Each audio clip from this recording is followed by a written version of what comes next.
Welcome to part 3 of WPVM's City Council Candidate Primary Forums. Dr. Chris Cooper is the moderator. Today's candidates are David Moritz and Blake Butler.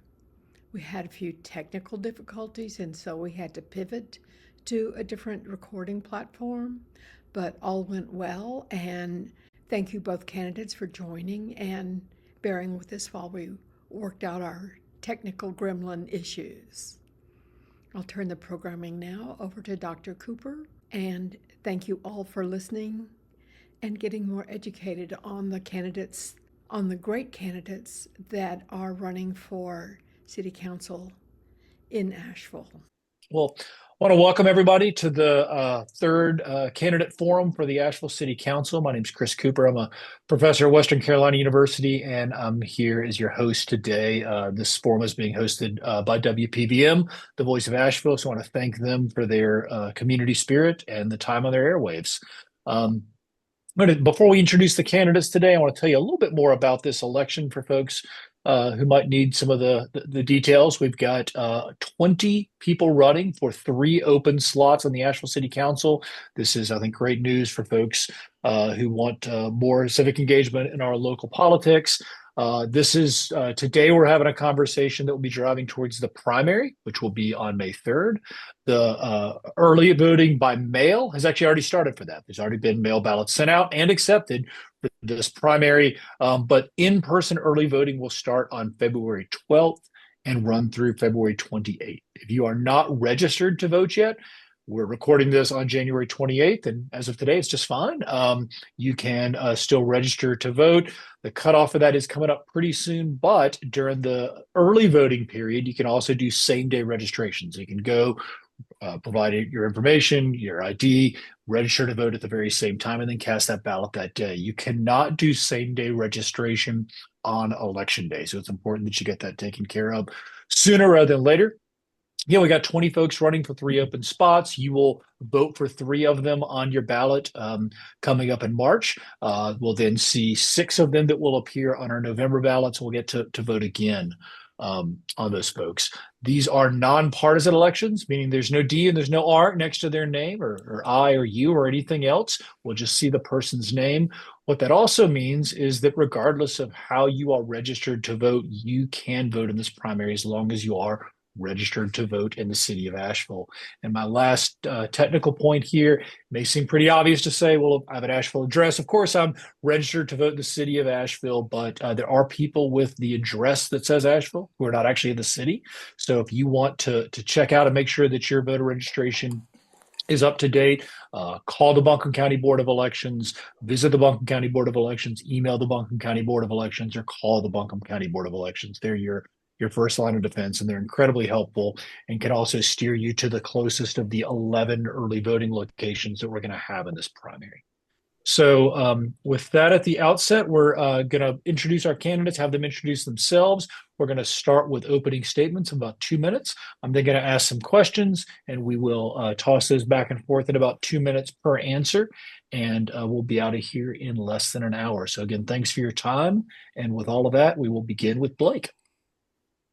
Thanks so much, and thanks so much for having this forum. It's so important to educate everyone in Asheville with 20 candidates running. My name is Blake Butler. I'm an Asheville native. I was born at St. Joseph's Hospital and grew up in the Beaver Dam community of North Asheville. Attended Asheville City Schools, graduating Asheville High, graduating Florida State University, had a stint in politics in Washington and in Raleigh. Came back to Asheville in '98 and was chairman of our local Democratic Party for 2 years, and then got out of politics. So for the past 26 years, I have co-owned and been a partner in 3 businesses, including Adapt Public Relations, a local media communications and public relations firm that has been in downtown Asheville since 2013, and I currently work in today. 72 DPI, a full-service web design firm that operated in downtown Asheville for 8 years, and I worked with hundreds of businesses and nonprofits, and we specialized in the real estate industry. and co-founding Local Edge Radio, a very innovative radio show with my co-host Leslie Grutch on Clear Channel Communications, allowing me to connect with Asheville all over again. I say all this because I think the city's at a time that they need some new energy, a new level of professionalism and leadership. And I want to apply my skill set and my experience to help Asheville. And that's what this is about for me. I've been thinking about it for 20 years. I have a track record of bringing people together, of finding compromise within chaos. And I think Asheville deserves that at this very pivotal point. So once again, thank you for hosting this. And I'm very excited to be running for Asheville City Council.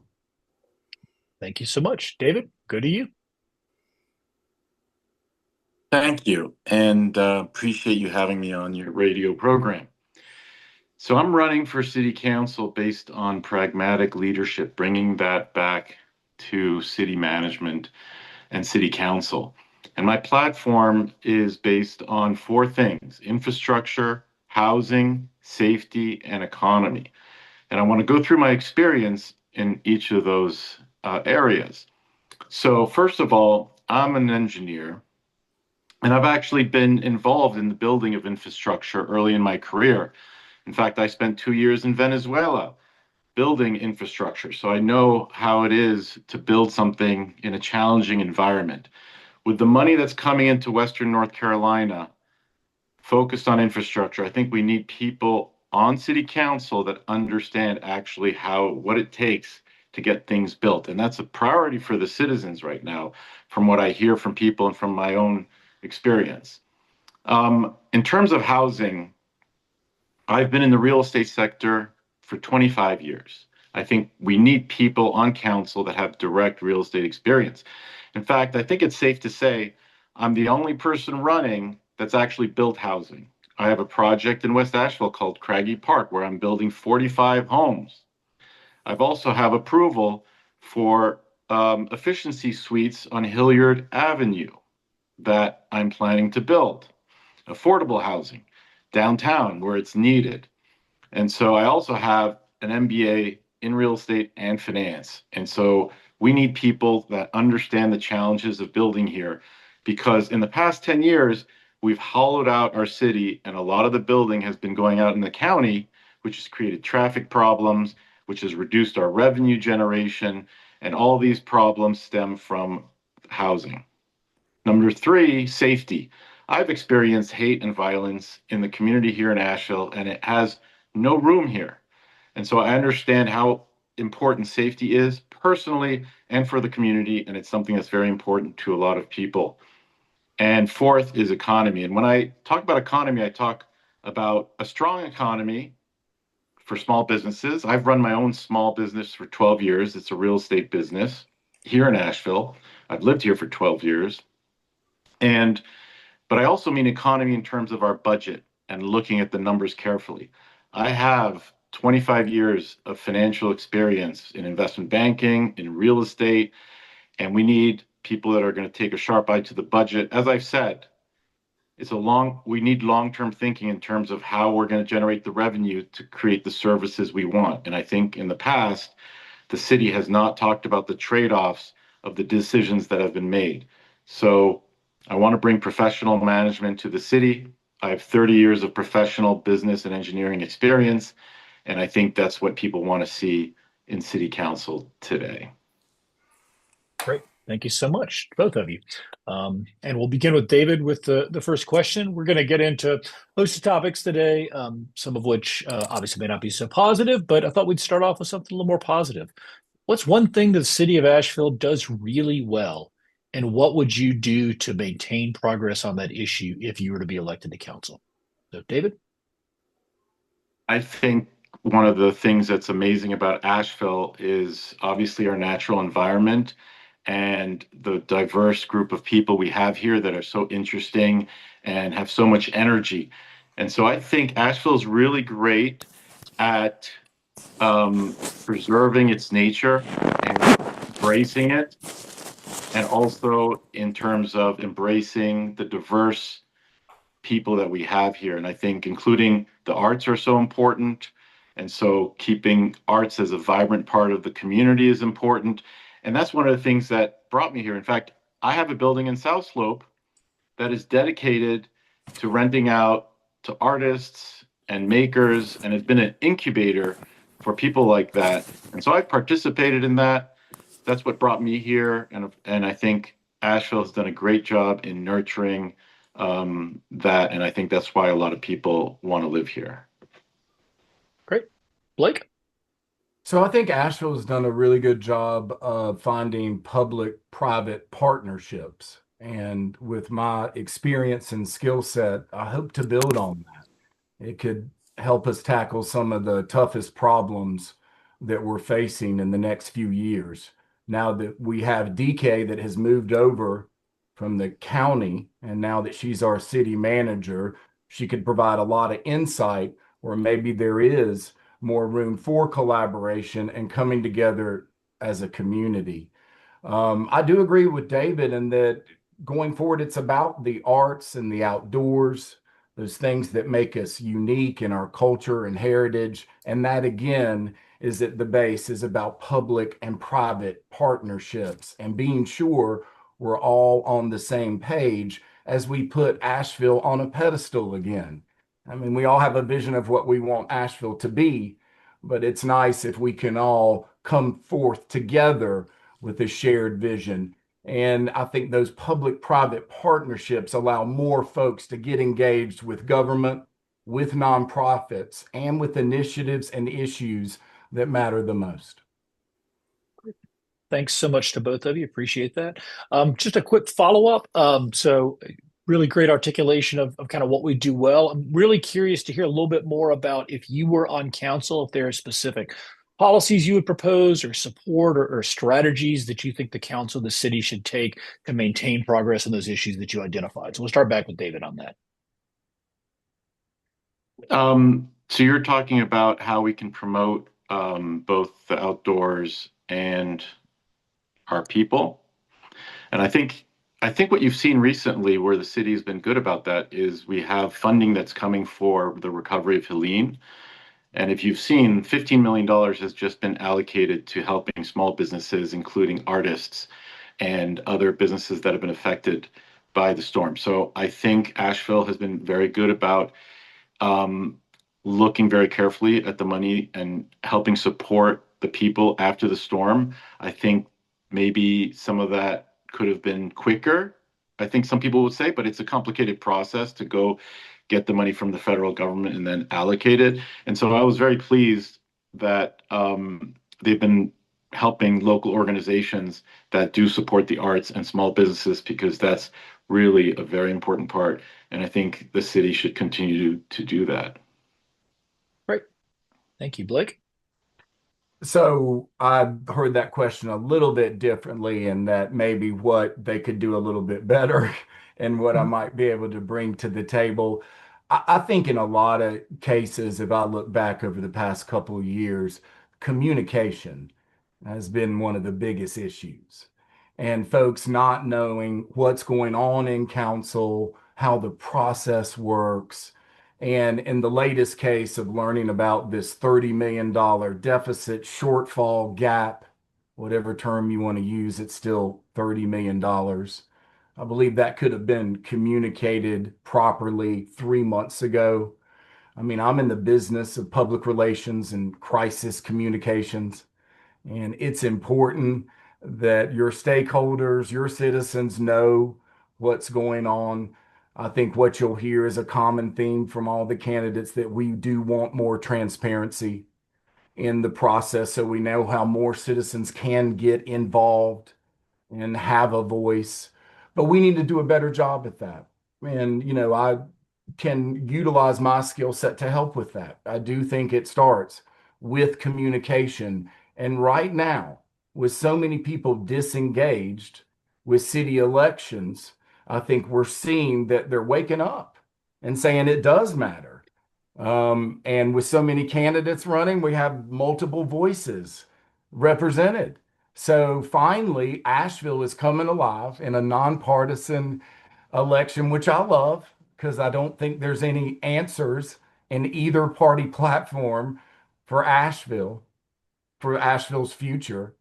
Partisanship brings divisiveness, vitriol. We cannot find the answers bringing that into city council chambers. So I'm really glad this is a nonpartisan race because this is about Asheville. Great. Thanks to both of you. For the next If I question, could- we'll if start I with. could just Sure. follow up on that to be a little bit more critical, if that's what the question was geared towards. I agree with Blake. I think the surprise of the $30 million budget gap shouldn't have been a surprise. I do think overall, and one of the things I'd like to bring to City Council is really explaining to our citizens the trade-offs of the decisions we make. And I think that in the past, City Council has sometimes become performative, where they only talk about one side of the issue. So, for example, I've been trying to communicate with the citizens through my social media recently. I've done quite a few videos. One example would be the Sears project, where all it was performative, and the project kept getting delayed, and council didn't really explain the tax revenue impact of having that project there, the impact of not approving it, which now is just going to be an empty parking lot. So that's just one example where I agree with Blake. Communication has to be a lot more thorough with our citizens, and especially explaining the trade-offs of all the decisions that we make and the decisions we don't make. That's been a problem, I think, over the past 10 years, is some decisions get pushed aside because nobody wants to deal with them head on. And I don't think that's fair for people. I think we need to also evaluate things openly. Great. And just for equal time, Blake, do you have anything else to add on that for about 2 minutes?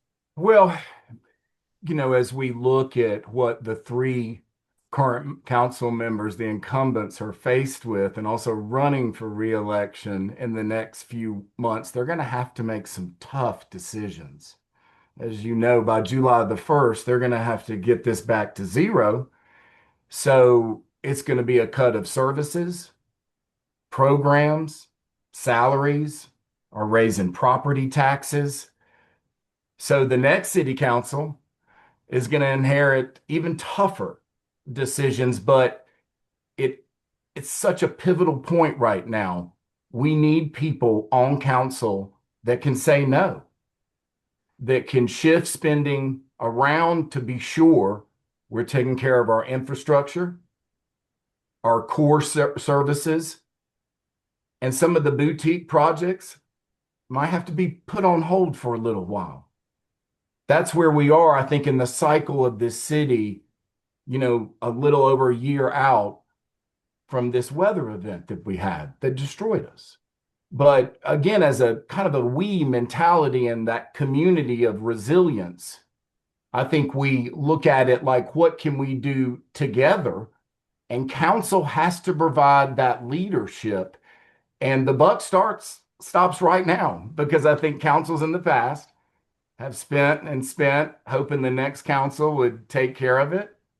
Well, we're at the crossroads. It needs to be taken care of. And you got to be honest with folks. And the last thing I'll say is, I'm never going to be the type of candidate that's going to go out there and say, I want more of this, unless I'm going to follow up with, and this is how I'm going to pay for it, or this is how I propose we pay for it. It's not an I thing. I never got anything accomplished on city council. It needs to be a we thing going forward. A new team of thinkers, a new team of leaders that can put Asheville first. So again, I think as we look at this moment in time and everybody is surprised about the $30 million, let's not make the same mistake again and get a new group of thinkers in there that we know that can put Asheville first and the business of Asheville first. All right. Thank you very much to both of you.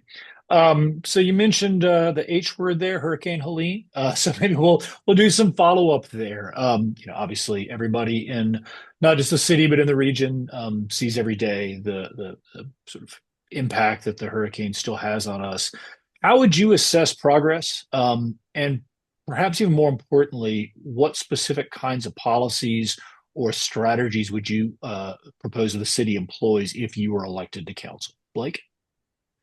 Oh, that's a great question. Well, first and foremost, just reflecting on Helene and being out here in Oak Forest in South Asheville, it brought our entire neighborhood together. So there was some silver lining that we met all our neighbors. I think that you go through life sometimes and you don't know the person next door. And we were able to come together and learn what neighborhood community is all about again. And I think that we have a lot of auditing and focus to do on what we need right now to repair our infrastructure. I worry that the storms took such a toll in certain places throughout our city and county that we're seeing, the results of that slowly on our infrastructure. I mean, I think it's time to look closely at our sewage system. As we know, there's still old pipes, terracotta pipes, and things, brought together.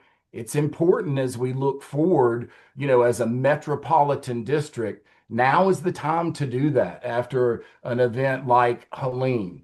Infrastructure and core services, I think, are vitally important. And I wish we could, implement some of the things right now. And, and me being on the campaign trail with these other candidates, I mean, it's like, let's do this right now. But I think it's more about listening and figuring out how together we can build on what started. I know some of the monies that came down from FEMA have been delayed.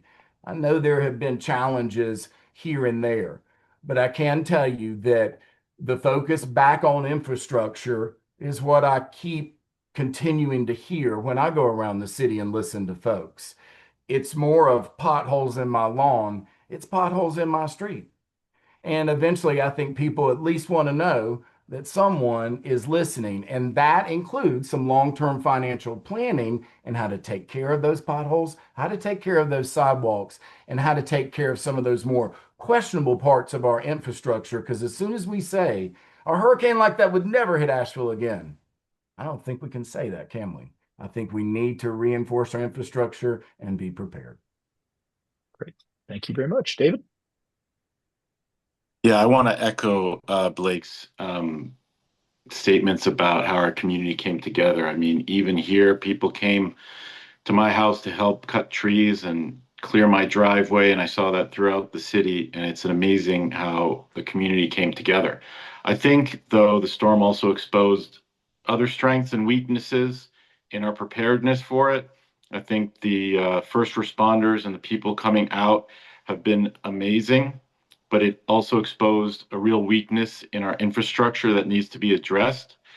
What's interesting is a few years ago, when asked by Mountain Express what I thought were the biggest concerns of infrastructure, I mentioned that our stormwater system is a real weakness given our topography and given how storms affect us here. And so no one could have predicted what happened in Helene, but I think it was clear to many people that our infrastructure wasn't up to the task. And this storm has really exposed the weakness in our system. And I think the city has responded by seeking aid and federal money, but I think most people think that the speed at which it's happening is not adequate enough. And I think that we need to do better in terms of getting the money, spending it, and putting it towards what is needed to get our city back running again. And I think a big part of that is going to be the stormwater, as I mentioned. When that fails, it can create an enormous amount of damage to property and people, as we've seen.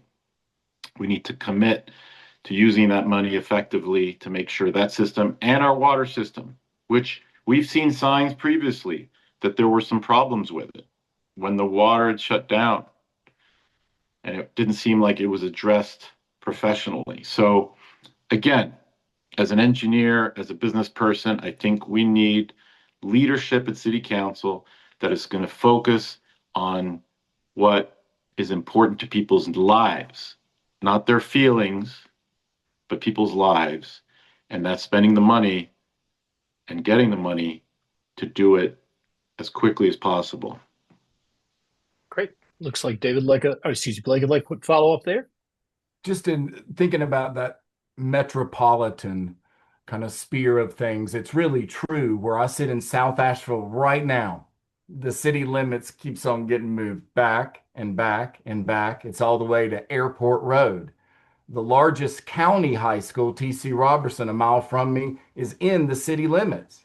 The largest elementary school in the county, Estes is in the city limits. My point being that the systems, whether sewage or infrastructure, we need to have a more metro viewpoint at this point. That's why it's really critical to have business-minded folks that have that experience to join council at this juncture and see Asheville for everything it's worth, not just West Asheville, but the growth in South Asheville, the growth in East Asheville, what's happening in North Asheville, and the impacts of the 9+ years of the I-26 reconstruction. I mean, these are huge issues when you go around and talk to everyone. But in that sphere, we're a metropolitan area. We learned the hard way after the storm that half of our neighborhood here in Oak Forest was on the North Fork water system as a backup. The other half was on Mills River. You start to see how we've grown so quickly. We have pieced things together. But let's audit those systems, including sewage, and be sure that we have those best pipes and reinforced pipes so we don't make a mistake in the future if we have another weather event like Helene. Great. And for equal time, David, you have anything else to add there? I think Blake brought up a good point, and I want to continue talking about that. And in my mind, that is that we haven't been operating like a real city in terms of the infrastructure and the buildings we need and the revenue we need in downtown area. So what happens is, for example, I'll bring up the Sears project again.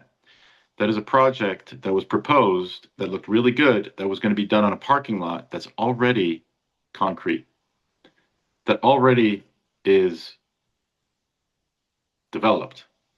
And so when the city acts like an impediment to a good project, pushing back on something that would be good for the city in an area that needs growth, what happens is then the project actually, when it gets declined, they put it in the county, and you can just turn around when you're standing there at the mall, and you can see all the housing that was built on the top of the mountain that required clearing hundreds of trees.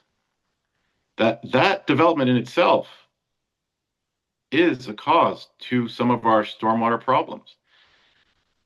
We need to build where we have the infrastructure. I've been advocating for that for 5 years at council, saying we need to build where the infrastructure is. We cannot afford to be pushing out. And where we see council have made it difficult to build something like at the Sears, then they approve something where they clear cut 100 acres in Fairview. And eventually the chickens come home to roost. And we've seen that. We cannot keep doing that and putting the strain on our infrastructure in that way. We need to follow a smart growth path and explain the trade-offs of those decisions that we make. Great. Well, thank you both very much. And we'll begin with David on this next question. So the missing middle study, as you know, has recently made a lot of news, but hasn't come without controversy. Mayor Mannheimer noted to the Asheville Watchdog that there is, quote, definitely a divide on the council, end quote. What is your opinion of the missing middle study? And if you're on council, how would you propose that we proceed? David? Well, first of all, I am disappointed that we engage in many studies that never see the light of day. That there should be a robust discussion. Now, disagreement on things shouldn't mean dysfunction. And unfortunately, that's what we've seen in council, in my opinion, over the last 10 years. So that document, I think, hasn't even had a robust public discussion with council. It keeps getting shelved. My opinion of the missing middle as a housing person myself is that it could have a positive impact in creating more density where we have infrastructure and creating some more housing options. So I'm in favor of the plan. I think some of the pushback on the plan has to do with some of the legacy neighborhoods, and I think it's important to listen to those neighborhoods that have had not had as much voice or felt like they not have much voice. Some of the previous things that have been passed, for example, the flag lot and the cottage things, they've created an overlay so they don't impact those areas. That's something to consider. But I think we keep talking about a housing emergency, a housing crisis. The Bowen report says we need tens of thousands of units. And so the time for action is now. We need to take action and then evaluate. When we take action, we can, monitor it and decide whether we think it works or not. But we need to take action, and that's what I propose going forward. Okay. Blake? Well, I'll start off with this. I think the missing middle study is valuable, but I do not think we need to hire any more consultants going forward from other cities to tell us what Asheville needs. It is interesting as I go around and ask people what affordable housing means to them. It means something different to everyone. And I look at it in relation to competitive wages. And are we providing that in the marketplace? And so looking at that missing middle study, looking at some of those density requirements, I think there's important stuff in there. But I do think it's more important to right now take inventory of what's sitting there. And I can tell you there's more unoccupied apartments sitting here in South Asheville than projected. And there's certain places within Asheville that we just really need to be sure before we push forward that we have a hold on what we've already agreed to. And I was part of, fighting with my neighborhood group against a developer last year, going in front of city council. It's unfortunate that the process and the UDO and everything else allows the developer to be shielded, to be a ghost developer, pretty much a masquerade developer, where the neighborhood groups are forced to deal with the developer's attorney. That's not good government. That's not a good process. It's things like the UDO that when I hear, well, we cannot change that. Yes, we can. And we can tell anybody that's going to build anything in our city, look, we want you to appear at the first community meeting. These people want to meet you. That's part of transparency too. So just know that, as we look at things that, together we can address, I like to see more serious councils when we're addressing serious issues like the missing middle. Where does that apply to Asheville, and where doesn't it apply to Asheville? And where can we do a better job on the decisions we've already made? Are they working? We can evaluate those. And what can we do in the future, I think, to build on that middle that we lack? Again, it means different things to different people. But the affordable housing thing is, to me, is turning into more of a buzzword in certain places. And we really need to drill down to the issues on what that truly means for a city like Asheville. Maybe we'll just pick up right there and go back to David and then to Blake. What does affordable housing mean for a city like Asheville, David? Well, first of all, we talk about people spending and affordability. A huge amount of what people spend is on their rent or their mortgage. So I think housing is crux to so many of the issues we have. And there have been studies showing that more housing reduces homelessness, which seems logical, but somehow many cities fail to actually implement that. So I think affordable housing is two main things. One is we need more housing choice for people. Now, clearly, the dream for many people is to buy a home. that dream is starting to slip away for many of our young people, especially. They don't see houses being affordable. Over the last 10 years, if you've looked at the data since the 2008 financial crisis, we've been building across the United States fewer homes every year than before the 1950s, despite the fact that our population has doubled since then. So this is really a national problem. We can do what we can to help. And I think there are some cities like Charlotte have done it. Not that we want to become Charlotte, but the first step is just building enough housing so people have choice, and doing so near downtown, along transit, so that it can be effective for people who want to use transit, who want to be close to their work, and not have to commute from very far away, from Long Shoals Road, where you're getting so much development that's far away and creating traffic and problems. So that's number one. Then to look at the deeply affordable housing, which is the type of stuff, that's a community effort. And I think one of the things, and I see things a little differently than Blake on this, and that is there's this villainization of the developer. Now I get it. In a perfect world, nothing changes, but the reality is our city's growing. And if we're going to put our head in the sand and pretend that's not happening, that's not a solution either.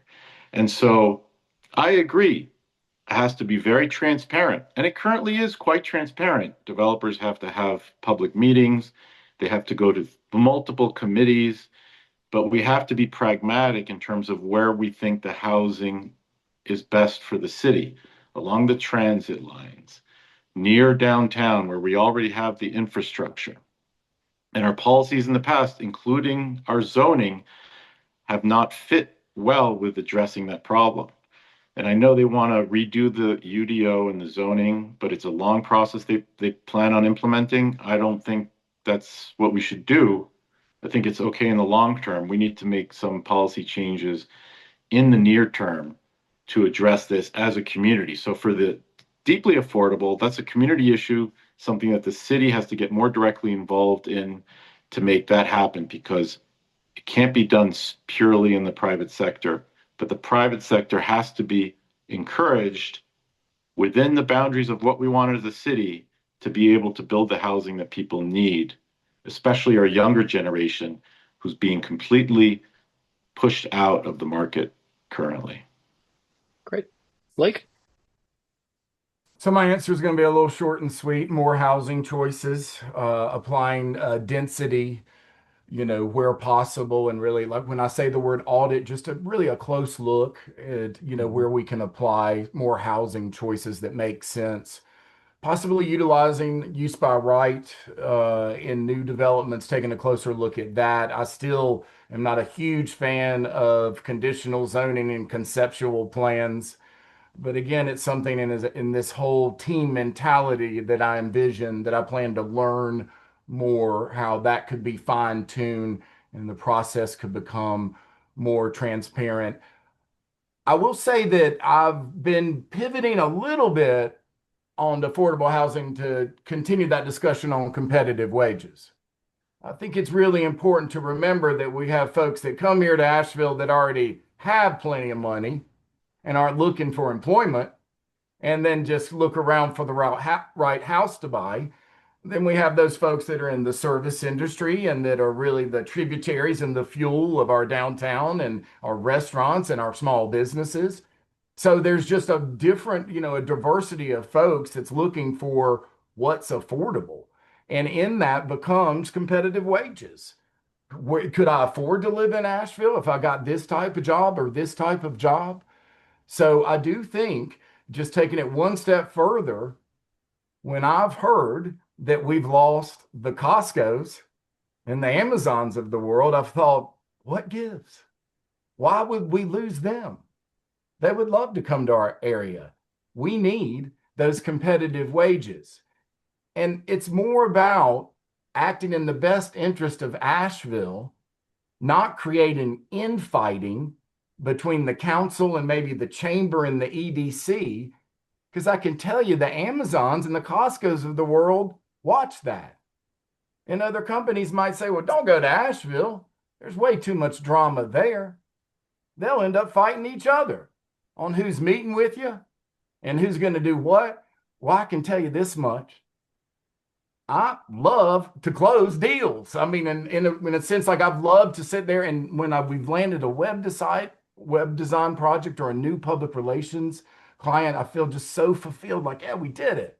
Now we get to finally work on this project. And again, I think, together, this is something we have to address. Who's the team we send out to go see Costco? It's not a revolving door of who we pick, and it can't be personal, and we can't govern anymore with emotions. We have to govern in the best interest of Asheville, and that includes landing additional companies that can provide competitive wages so we can start to rethink what affordable housing actually means in our market. Great. Thank you both very much. Talking a lot, both of y'all, talking a lot about collaboration. So maybe we'll sort of pick up that piece for a second. North Carolina is not, as both of y'all know, a home rule state. And so what that means is that local governments have to, whether we like it or not, oftentimes go to the state government for permission, for resources, and for a variety of projects. So the relationship between the city of Asheville and the state government, in particular the General Assembly, has been sometimes positive, sometimes, frankly, a little contentious. How do you view the city's relationship with the General Assembly, and what types of policies do you think could provide kind of a path forward for that kind of collaboration? Blake, we'll start with you. Sure. Well, first and foremost, besides being a partner in my public relations firm, I was head of the North Carolina Industrial Hemp Association for 3 years when we birthed the hemp industry here in North Carolina, and actually from Asheville. And I learned a lot about dealing with state government, dealing with lobbyists, dealing with folks in Raleigh that had a certain view of Asheville, of being the liberal progressive city that it is. But that's important as we look forward and think, well, we want to have those partnerships with state government when it comes to travel and tourism, economic development. We know our region is an organic economic engine that the rest of the state puts on a pedestal. But I do think it starts with communication, picking up the phone, calling those legislators, being sure you have a relationship where it matters. A lot of what I told you when I introduced myself connects me to hundreds of businesses and nonprofits and folks throughout Asheville, but relationships matter. They do, especially now. And I have a track record of bringing people together, not only in Asheville, but across the state, just working with all those farmers, with state legislators, and with state government. But as a member of city council, I think that experience is very important because I'm very comfortable going down to Raleigh, lobbying for the best interest of the city, and in tough times, like we know we're getting ready to be faced with, going ahead and making tough choices. We have to look at ourselves as a partner with the state. It doesn't matter on the partisanship environment. And like I said before, maybe there's some other public-private, which includes state government and Asheville opportunities that we haven't put our finger on. And I hope to explore more of those. I think that is the answer to addressing a lot of the problems, because the money coming from government, whether it's local, state, or federal, it's just not enough money. And it's never going to be enough money. We need to find places where we can come together, find compromise, and that includes how we work with state government. And, I think from this point on, knowing that we have a kind of a interesting balance, again, folks would call us a purple state, knowing that the Republicans have the supermajority and, we have a Democratic governor in Josh Stein. That's a great thing. we need to carry out that balance here in this nonpartisan kind of thinking in Asheville by putting Asheville first. And that including sometimes going to Raleigh and saying, we need some help. Great. Thank you very much. David? I'm glad that our election for city council is nonpartisan and that the office of city council is a nonpartisan office. I think we have to have more proactive communication with the state and not just be reactive. From my observations, we tend to be reactive when we need things, for example, in Helene, whereas I think we need to have a long-term, better communication as one voice from city council on a nonpartisan basis with the state and maintain that relationship. I used to work in investment banking. Relationships are everything in that business. I'm currently running my own business for 12 years, building a development in West Asheville, working with so many different people, including getting approvals from the city. So I understand how to build those relationships. And I think that's a long-term thinking that we need at city council. I feel like we've fallen for short-term thinking, which is can be very attractive. It's something that we can all fall towards. We need to go back to long-term thinking and building long-term relationships. And I think that also has to do with the county. I feel like, given the way our taxes are raised and the way we spend money, I think we also have to sit down at the table more proactively with the county and negotiate a little bit better. For example, our transit. Our transit is obviously really important, but because of all the development in the county, our transit dollars get stretched out there, and they don't pay their fair share for that. So whether it's the county or the state, I think we need to be unified, and I'm happy we can do it in a nonpartisan way. We have to maintain the relationships, but at the same time, to the extent that the city has leverage, we also have to be a better negotiator to make sure that the citizens of Asheville get our fair share from the state just as much as they're getting from us. And so that would be my approach to dealing with the county and the state. Great. Well, thank you very much. It's been a great conversation. I want to sort of go to one last question, and then we'll go to closing statements after that. So we'll begin with David on this one. Obviously, tourism has been a very successful driver of the local economy for going on a century now. But some have called it a devil's bargain, arguing that the money too often goes out of state and too often helps keep wages down and rents high. What is your take on the proper role of tourism in our economy? And probably more importantly, what kinds of policies would you enact or support on city council to maintain that proper balance, David? Tourism is a very important part of our economy. We can't pretend it's not. And so I think that we need to continue to support tourism as an important part of economy, especially as we're recovering from the devastation that occurred here. There are so many small businesses and workers that rely on this, and we need to continue to make it an important part of our economy. It's just the reality of Asheville. At the same time, we have to diversify our economy. As again, this storm has shown us, any place, including countries or cities that rely too much on one crutch, cannot withstand a crisis. And so I think it's really important that we focus more effort on diversifying our economy. And that also means that we can't keep pretending that we can just say no to things and not suffer the consequences of those decisions, which I think has happened in the past, like Costco. I mean, they're still going through it, but we act as if we're doing them a favor. Whereas everybody I hear, all the citizens I hear, want a Costco. In fact, what also doesn't get discussed is how much a Costco in that location could alleviate traffic of people instead going to Sam's Club. There's not a lot of amenities over there, but the growth is continuing. There's only like an Ingles and maybe an Aldi's getting built.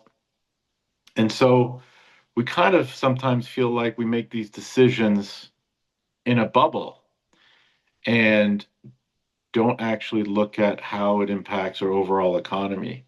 And so I think that we need to maintain tourism as an important part of our economy, but work in ways that we can diversify our economy and attract more businesses here. And that's really important. And when it comes to, for example, the TDA, I think a continued negotiation and trying to see if we can use some of that money where we think it'd be more effective, as opposed to just purely on marketing. I think some people have issues with the amount of money that goes to marketing when our infrastructure or certain things cannot cope with what we're trying to pitch to the outside world. So I think there needs to be a better balance with the way that money is spent. And so that's my overall approach. I think it's important to realize we're driven very much by tourism, but we also want to have a strong foundation in other areas of our economy. Wonderful. Thank you so much, Blake. Well, as an Asheville native, I've seen our tourist economy grow organically. When I was younger, it was all about the leaf season, when folks would come into Asheville to see the leaves. And we had the slogan, Cool Green Asheville, which I love, by the way. You know, used to be on t-shirts. I kind of like that vibe that we had back then. But understanding the history of how we built that tourist economy, from the Vanderbilts opening up the Biltmore House when the city needed it the most, from L.B. Jackson, you know, shining a searchlight from the top of the Jackson building in the late 20s, all around Western North Carolina, that says, come to Pack Square, come trade. We have this searchlight. We have like electricity. We're the beacon. And that was, as you know, the tallest skyscraper in Western North Carolina. But that's that organic kind of tourist economy that we built because of the culture and the heritage of our people and some of the natural things that happen around us, like the leaves changing. So now, as I look at it, you know, we've created all sorts of different, you know, revenue streams when it comes to our tourist economy.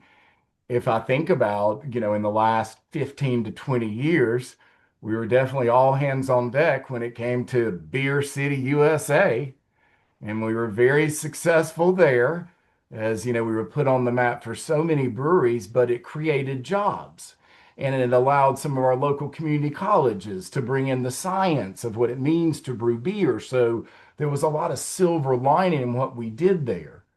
But if you pivot to right now, I would love to see a more organic approach, like all hands on deck for Beer City, USA, for the arts and outdoors.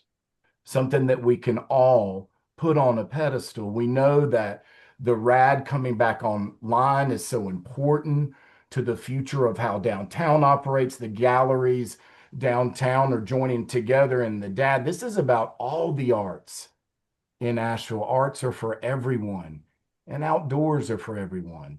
So just building on what we have here naturally, people are still going to paint. They're still going to be woodworkers, whether we put them on a pedestal or not. But it's time to start all coming together and realize how we're unique as a city and what gives us character as a city. And it's some of these things that are right in front of us.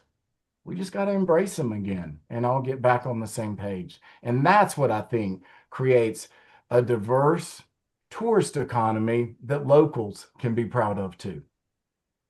Wonderful. Thank you so much. So this has been a great conversation. We will move to closing statements of around 2 minutes. And Blake, we will start with you on this one. Well, first of all, thank you so much for providing this forum. I really appreciate it very much. And thank you to David, who is with me today in this discussion. This is the first time I've ever met David, and I know we'll see each other in a lot of these candidate forums. But As I said before, I have in the last 26 years been part of 3 different businesses, worked with multiple nonprofits and community partners. I'm an Asheville native that grew up here, graduated high school here at Asheville High, and I want to bring my experience, my skill set to Asheville City Council to put Asheville first. And I mean that in that I've thought about running for office for 20 years. And this is my first time ever running for office. And it means a lot to me. And I think this is a serious time for serious candidates. And you must have a track record of bringing people together. There is no room for I. You will hear more we in everything that I talk about going forward. And I look forward to listening to more of the Asheville stakeholders, citizens, and voters in the coming weeks as we head into the March 3rd primary. So thanks again for the opportunity to be here today. Thank you. David? Thank you so much for the opportunity to be here. I also want to thank Blake for this conversation. It's been great to talk about issues that are important to the city. I want to reiterate pragmatic leadership, and I've been trying to make that interesting, but at the end of the day, it's blocking and tackling, and I think we need to bring professional management back to City Council. I have 30 years of professional experience as an engineer, as a business person, 12 years here running my own small business. And it's been amazing so far, putting my hat into this race, talking to people all over Asheville and hearing their concerns. And I have to say that the idea of professional management at City Council has been really well received. And I want to be honest, I want to be straight talking, and I want to make sure that we communicate the trade-offs of all the decisions we make together as a community.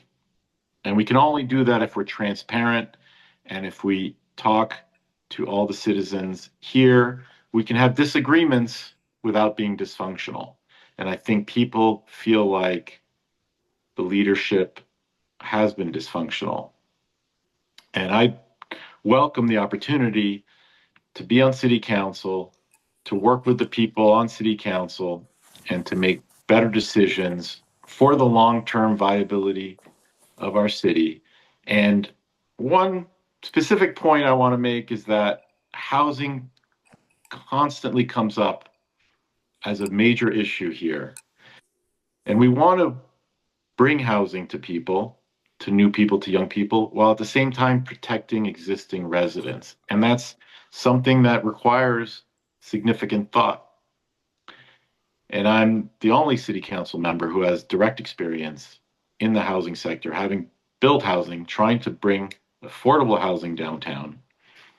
And so since it's so wrapped up in all the decisions we make as we build our city and as we make it viable for everyone, I think that's something for people to consider. So I hope I get to meet more people during this campaign. It's been wonderful to talk to anyone.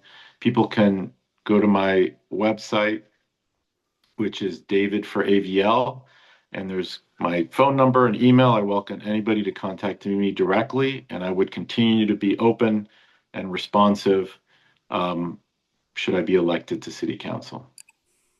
Wonderful. Well, thank you both so much, and thanks to WPVM for hosting us today. Thank you. Thank you, gentlemen. That was so good. Oh, it was And fun. it was David and great. I obviously can do that every day if we need to. And Yeah. next week we're going to And- start doing it every day. And you know, the point of Asheville is a small town with big town problems because of the 15 million people who come here. And you both have addressed the roots of that very well today. And this was an impromptu forum instead of our regular one, but I think it turned out so good. So Me thank too. you I so really much. enjoyed it. Thank you. Yeah. That was great. If I don't Yeah. make it, I'm definitely voting for Blake. So well done. I I'm know. voting. I It's hear good to you. get You a vote. speak. Yeah. If you've convinced me, your opponent on there, you're doing a good job. Yeah, Well, exactly. and really, I mean, all of us being together next week at Yeah. Deerfield, at the Downtown Association, it's just going to be great to just meet everybody finally, and because we've seen each other's profiles, but have never, been able to meet one another. Yeah.